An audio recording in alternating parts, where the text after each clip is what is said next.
I got to ask you an easy one first. I've watched you for years. I think you're what cool looks like. It's like trying to defend a fungal infection. I don't expect the level of prices to go down. Bacon's up 20% under President Biden. Chicken's up 23.5%. Coffee's up 30%. Gas is up 44%. New cars and trucks are up 20% because people can't afford that's used cars because people can't afford a new car. They're up 24% under Bidenomics. You are very, very good, and therefore I may have to cut you off. Why is it so important for these giant banks to hold more capital? Well, I did give her a shout out. Like, great job. Thank you. Anyway. Senator Hagerty, if you'd like to also give her a shout out, I'll give you an extra 30 seconds. So now I want to talk about this here. Okay. Directed financial institutions to flag customers who demonstrated, quote, extremist indicators, like the words Trump or MAGA. Under your jurisdiction is the Financial Crimes Enforcement Network, or FinCEN. And we have seen and heard of abuses from FinCEN, using their power to track Americans for shopping at sporting goods stores, purchasing Bibles, and making transactions with political keywords. In fact, I sent a letter to you just a few weeks ago, specifically asking about these allegations, that the Treasury Department should provide materials to have been providing materials to financial institutions, instructing them to search Americans' financial transactions using terminology that reveal political interest. I would love to hear a response to that. If true, this is a gross abuse of power. FinCEN was created to stop money laundering and not to spy on Americans. It was not created for political motivation. So I conclude with this. America deserves better than what the Biden administration, the Department of Treasury, has delivered to them. Over the past 3 years, the Biden administration has driven an historic recovery. Secretary Yellen, why are FSOC's designation authorities important for ensuring that Wall Street is accountable when it puts our financial system at risk? Thank you for that question. I think if we look back to the financial crisis in 2008 and recognize that some investment banks like Lehman Brothers that were not banks at all, but rather shadow banks or non-bank financial institutions had very little capital and were immensely highly leveraged.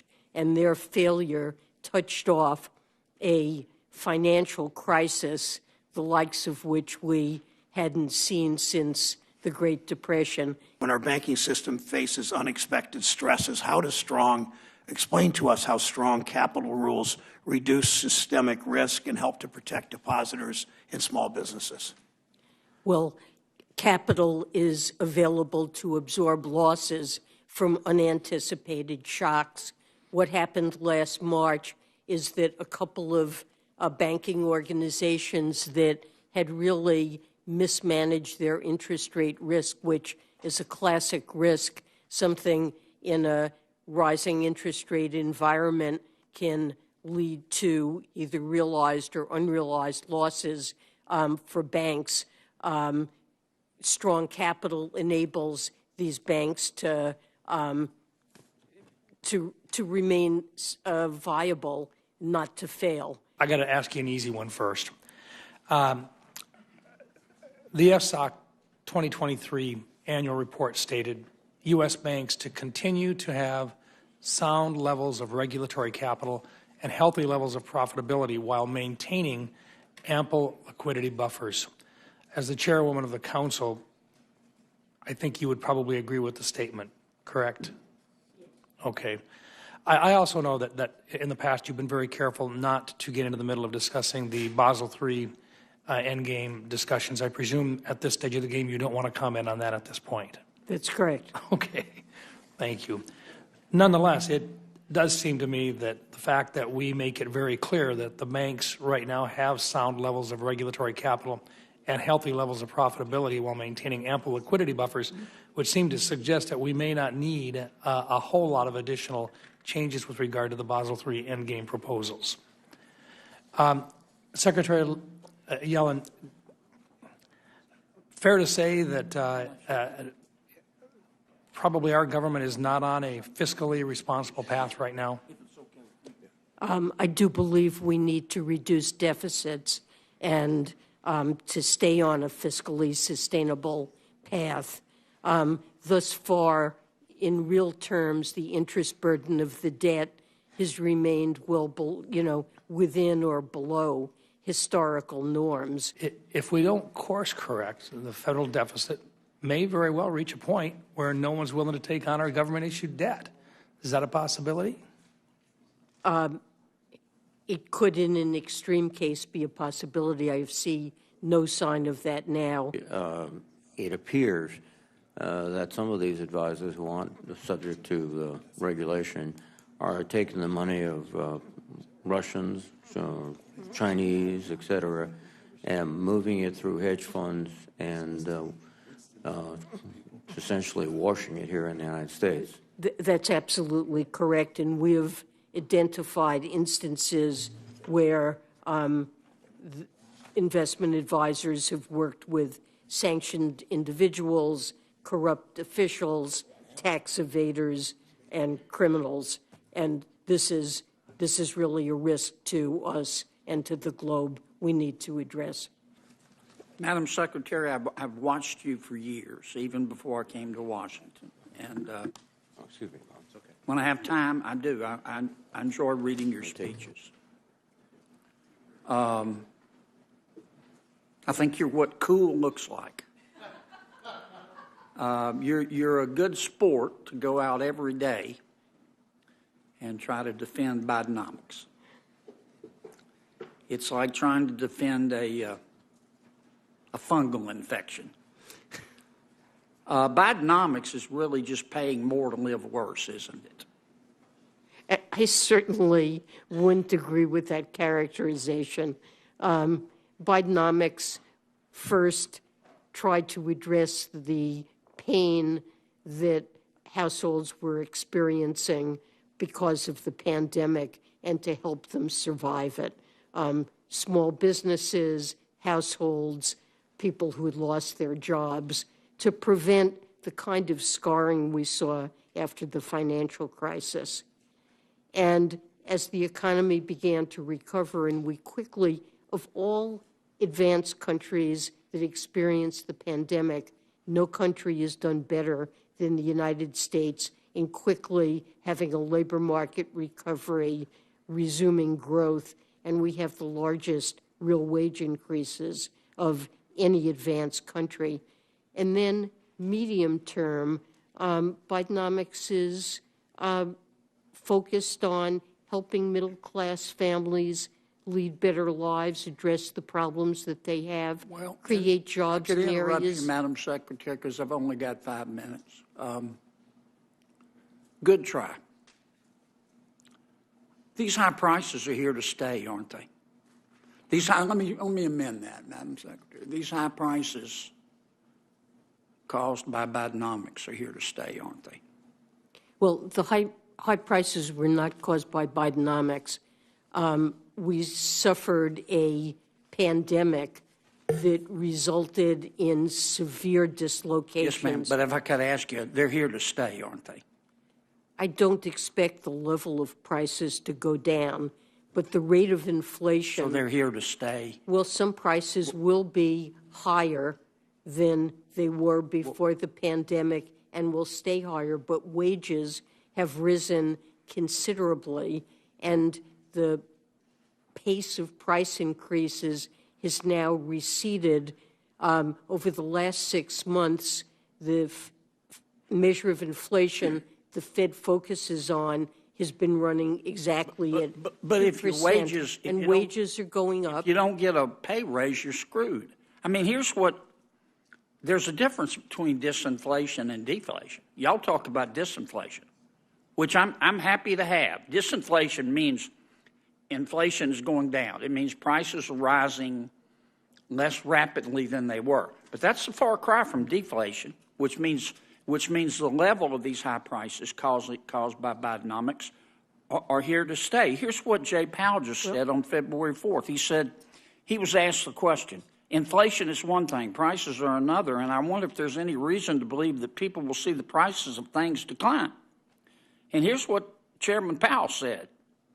So the prices of some things will decline, others will go up, but we don't expect to see a decline in the overall price level. That doesn't tend to happen in economies, except in very negative circumstances. He's talking about a recession.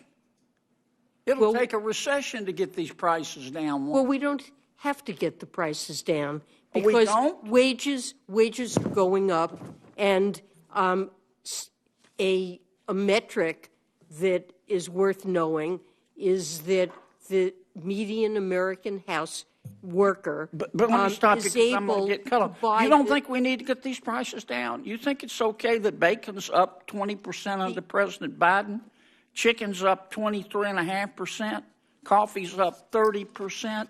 Gas is up 44%. New cars and trucks are up 20% because people can't afford that's used cars because people can't afford a new car. They're up 24% under Bidenomics. You don't think we need to get these prices? Wages are also up, and wages are up They're more. not up 24%. They're not up 27%. They're not up 23%. They're not up 31%. I'm sorry, but what is... People are really getting good at barely getting by because of Bidenomics. Look, American households have many pressures on their budgets, and President Biden is devoted to doing what we can as an administration, whether it's health care costs, insulin copays, energy costs, to getting these prices down and to helping American households afford a decent middle-class life. But what is true is that the median worker in the United States, if you compare today with 2019, can buy the same basket of goods with $1,400 left over to save or spend. So Americans, on average, are better off in spite of the fact that the level of prices is higher. Thank you, Senator Kennedy. Good try, Madam. Senator Menendez, New Thank Jersey's recognized. Madam Secretary, can you discuss, as noted in the report, how climate risk drives a negative feedback loop to economic and financial stability? Well, we're very concerned about the developments that you just cited. And, of course, the absence of insurance or being priced out of insurance as these climate risks have intensified is harming the well-being of households and the cost of living. And it's also creating risk to financial stability because many banks have exposure through loans to the risks that can come if there are uninsured losses. Now, I assume your answer will in part be that some of those dollars are frozen, even though there have been a couple of opportunities and acts trying to access those resources. But we both understand the fungible nature of money. And so I'd love to hear your answer, number one. Number two, likely, because I've spoken with you before during these hearings, you are very, very good, and therefore I may have to cut you off. Okay. So first of all, I want to say that the Treasury Department has been extremely aggressive and very vigilant about sanctions on the Iranian regime. We have worked very hard and had many sanctions actions addressed at Iranian oil shipments to try to do what we can to minimize revenues from oil. We have taken many actions in the aftermath of the attacks on Israel to close down channels for Hamas and other Iranian-affiliated groups to use the financial system to fund their malicious activities. So I think the record is clear. We've done a great deal. With respect to let me stop the there funds, because I do think you and I will not get to an agreement there. I do think that the record is clear that when you look at it, the net effect of the administration's actions has been more resources, more money for Iran, not fewer dollars. Secretary Yellen, do we have a good enough handle on where these threats from our foreign adversaries are directed? And what are you seeing as far as threats are concerned? Well, you know, FSOC is really only concerned with threats to the U.S. financial system. Now, cybersecurity that could involve China, there may be artificial intelligence we've identified as a threat, but China poses a number of threats that the Biden administration and the U.S. Treasury are concerned about and attempting to address that would not be in the domain of FSOC. Amen. But from a Department of Treasury standpoint, do you feel you have a handle on these threats and where they're coming from? Because they continually, as it applies to our financial system, military is another situation, cyber is another situation, but as it applies to our financial system, because if they can undermine it, take away our confidence in it, they've gone a great step towards achieving their goal. Well, we are particularly concerned about cyber threats, ransomware, and AI. There are dictatorships around the world that use food to control people. I don't want to be in that situation. Otherwise, our democracy will be gone.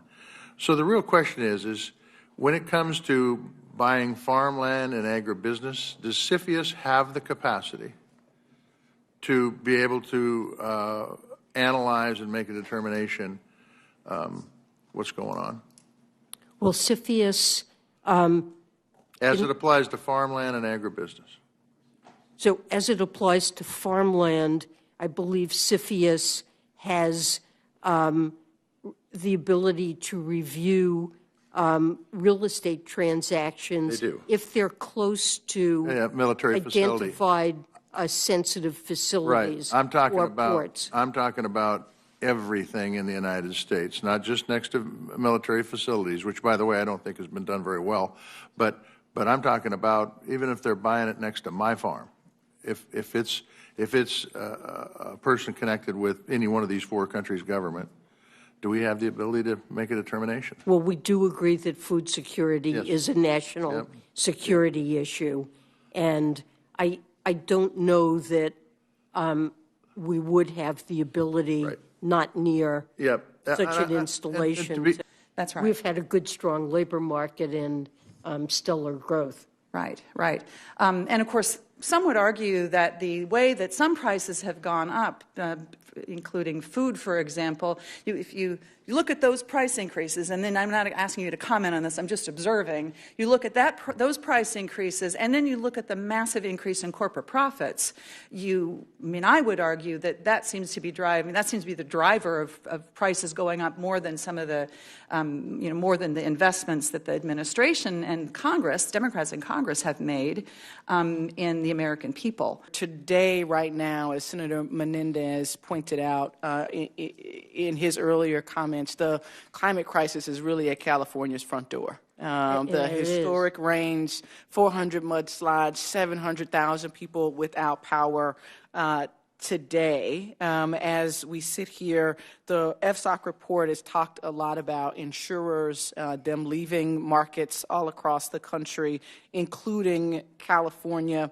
I'd love to get your thought on how non-banking lenders and other sort of non-FSOC government agencies are working to integrate financial and climate data so that we could actually get your, again, thoughts around how the health of banks and non-bank lenders will be affected by the lack of insurance being available. Well, we're doing a great deal of work on that. In the Federal Insurance Office, OMB recently approved a survey that will be very granular at the zip code level to understand trends in insurance.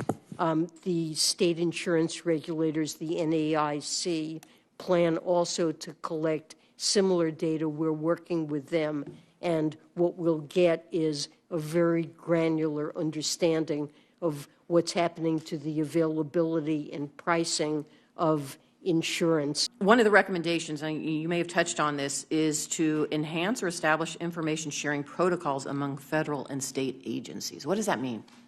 Well, we are going to try to collect data, as I mentioned, the Federal Insurance Office, that gives us a lot of insight into this issue. And with state agencies as well, is that part of the collaboration? We would like to collaborate with state agencies. The states are the regulators of the insurance industry, right, and they have in the central United data. States, and they're looking at these issues as well. And in order to reduce burdens on businesses and to make sure we have compatible data, we're trying to collaborate on this effort. Question to you is in response to the failures of Silicon Valley Bank, Signature, and First Republic Bank. How have the agencies altered their approach to supervision? So, this is a matter for the individual agencies, but both the FDIC and the Fed have done and put in the public domain reports on what happened. And these reports include analysis of the failings, their own failings in terms of their supervisory programs. Would the new Basel III rule on capital standards have no impact on community banks and, in fact, only make a handful of giant banks hold more capital? Well, its terms apply to banks with more than $100 billion or significant trading activities, and community banks have far lower assets, and I'm not aware of any who have those. So this is not about our community banks. Not about. This is about our biggest banks. Why is it so important for these giant banks to hold more capital? Well, capital is a measure of the resources a bank has to absorb losses in the face of a shock. It's, even in normal times, capital is something a bank has to have in order to lend, and so it's critical to meeting the borrowing needs of households and businesses throughout the economy. When a shock hits, like we saw in the financial crisis, a bank can fail if it runs through its capital. And if it's a large bank or one that is highly interconnected to other financial institutions, its failure can have devastating consequences for the financial system as a whole. The failure of one bank can transmit huge problems to other banks that it lends to or borrows from.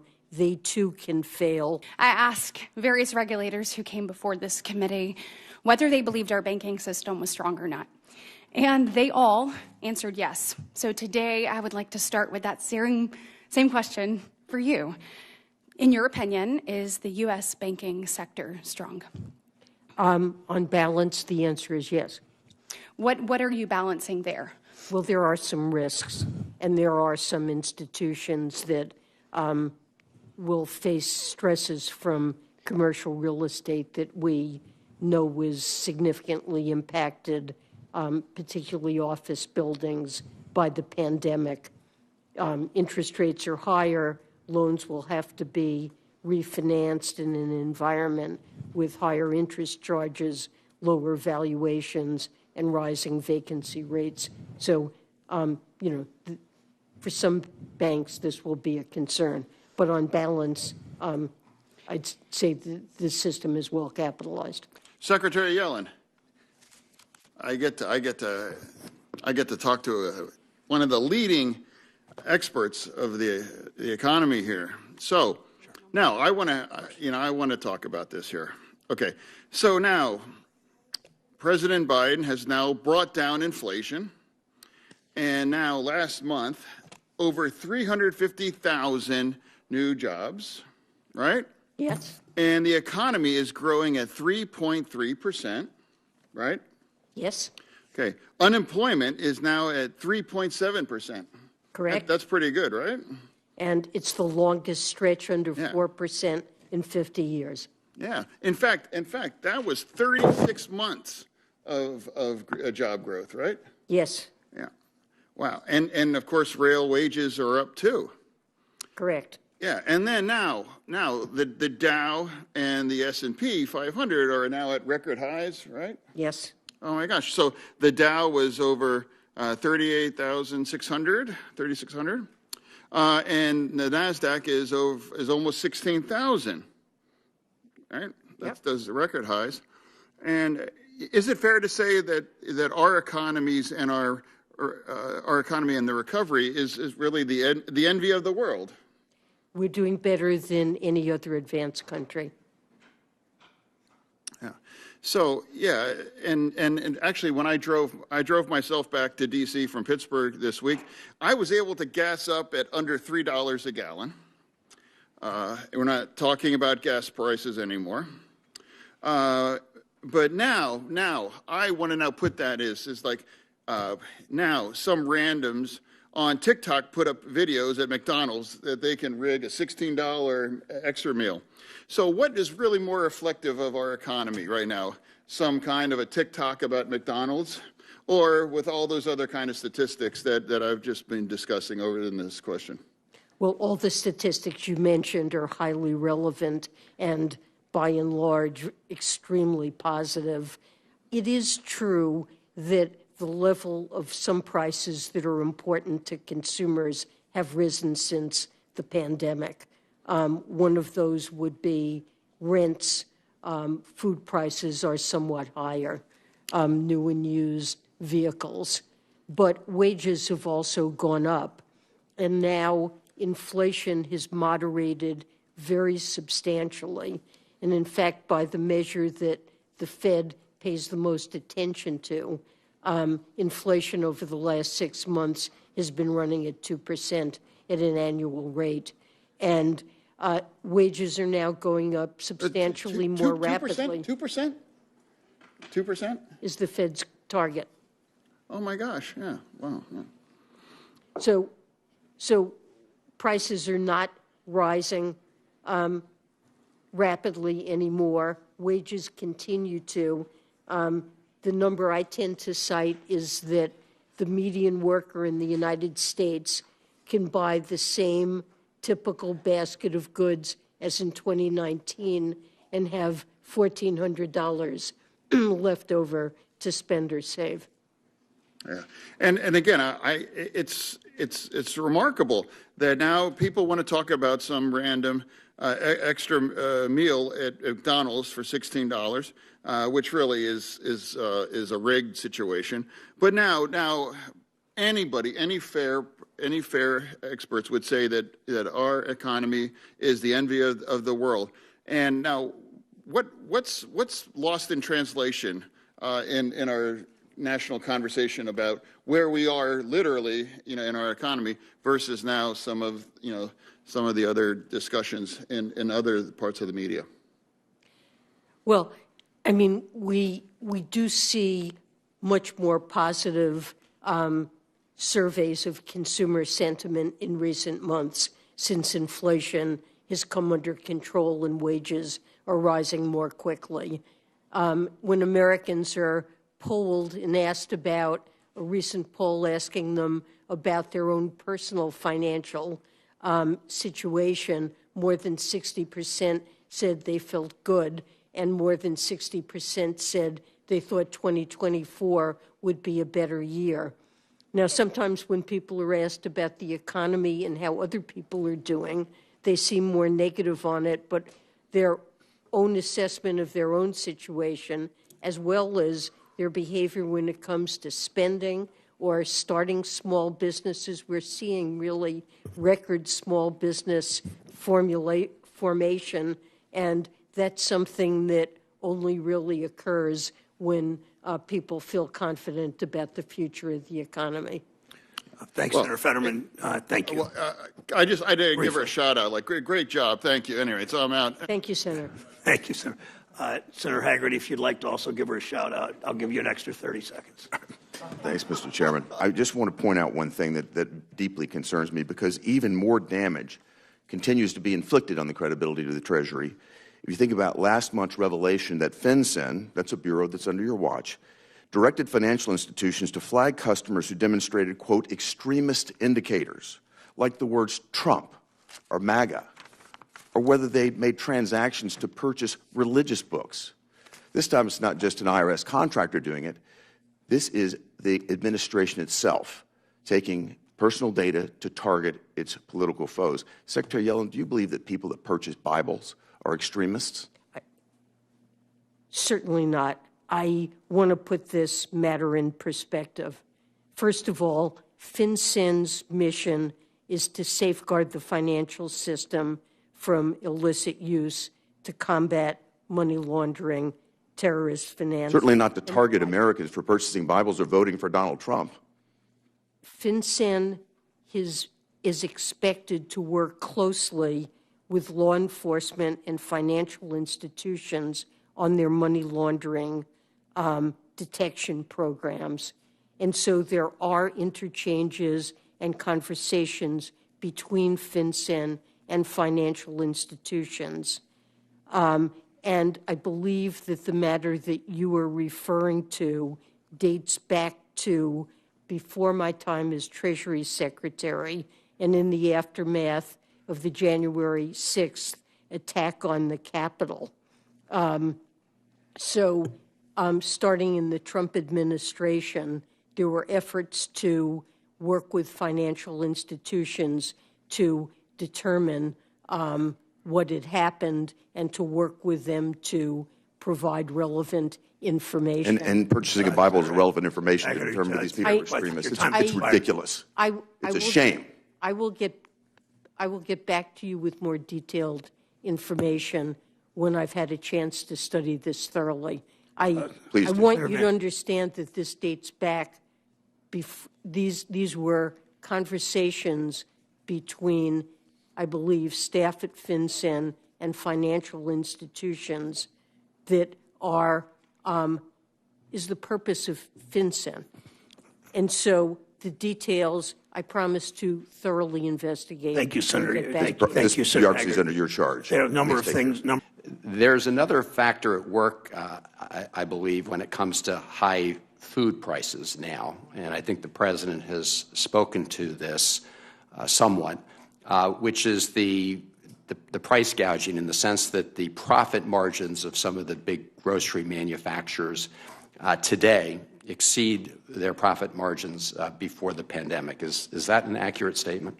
I believe it is. I believe the Council of Economic Advisors has looked at this. I haven't personally reviewed that data, but I think that is true. Which is one of the reasons the President's been so focused on going after price gouging in all its forms and junk fees. And I know the Treasury plays some role in that. Is that something you and your team are working on? Well, we participate in economic discussions and policy making. Absolutely. To recap, the systemic risk exception was triggered for the SVB situation, which was clearly pretty dire, pretty significant. Because of the systemic risk exception was triggered, the FDIC effectively engaged in what I would call a bailout of the uninsured depositors, but whatever term you want to apply to it. The uninsured depositors were made whole. Obviously, the shareholders were not.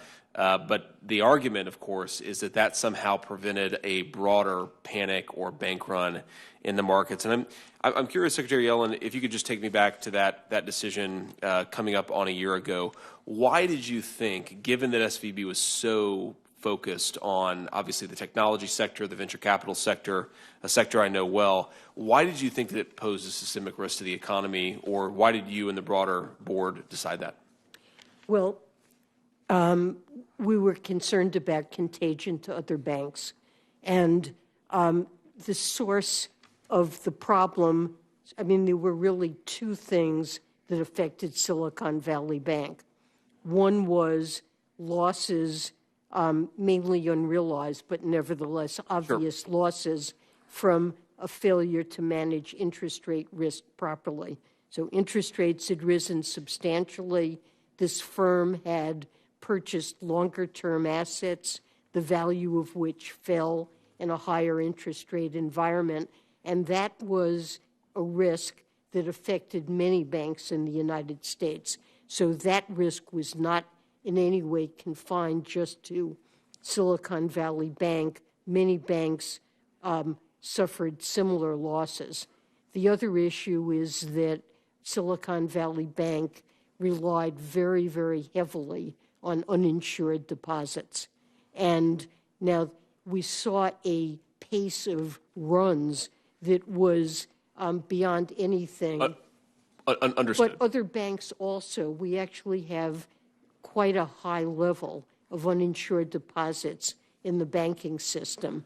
And many Americans may have felt if depositors, uninsured depositors at SVB were haircut or their funds were immobilized in a resolution, that the same thing could happen to them at other banks. Understood. So just one follow-up question to that, and if I have time, I'll ask about the CFIUS review of Nippon Steel acquiring U.S. Steel. But just quickly on this, if you could. So my understanding is that there were multiple bids when the SVB collapsed. There were multiple bids that were on the table for acquiring SVB and sort of its assets. At the time, the public reporting suggested that the difference between the J.P. Morgan bid and the next best bid was $20 billion. I believe that you're talking about First Republic that went to J.P. Morgan, Chase?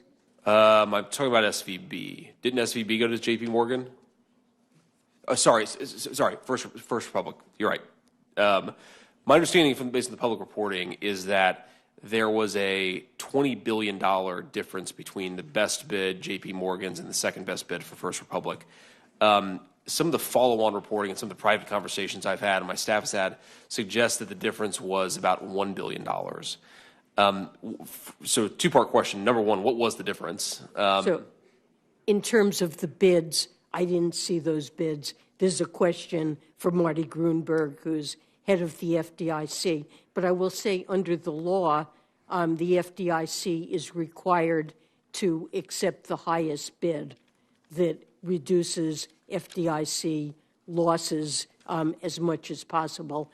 On the details of what the bids were, you'll have to consult with him. What economic benefits do we see from policies like this that focused on reducing childhood poverty, including on families' ability to save? Well, I think it had an utterly dramatic effect on households. And as you mentioned, it resulted in a massive reduction in child poverty. It fell in 2021 to, I believe, 5.2%, which is the lowest on record. And of course, it means that families had, many still struggling because of the pandemic, had the resources to support their children. Then you will have 45 days, you and your staff, to respond to any questions. Thank you so much for your public service.